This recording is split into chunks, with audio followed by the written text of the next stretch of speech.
চালা জীবই রে হে দাদা আর পুনরুকের মেলা আর মন্দিরে বুড়া বাবা এলা তোর হাত বার এগো অল্প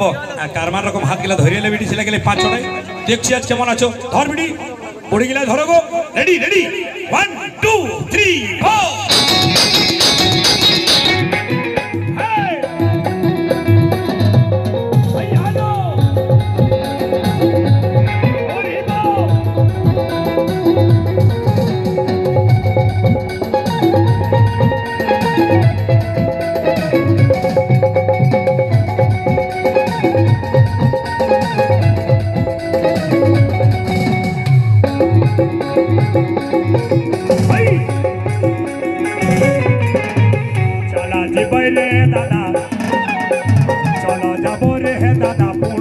মেলা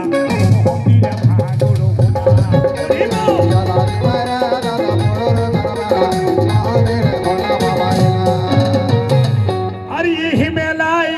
কোনো না ঝমেলা হায় রে আরে মেলা রে কোনো না ঝমেলা রে চলো যাবো পুনরুর মেলা বলো জয় ভোলে না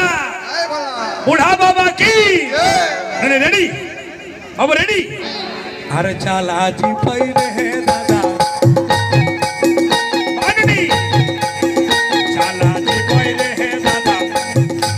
এ বাবু এনো নো এ তাই দাও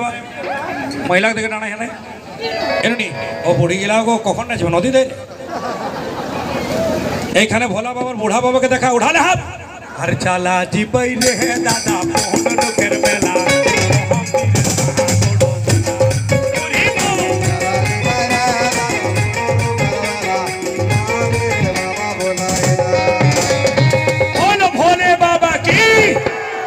हम बोलेंगे क्या बोलोगे सब बोलना राधे राधे क्या बोलोगे जोर से बोलो प्रेम से बोलो क्या बोलोगे प्रेम से बोलो और मैं बोलूं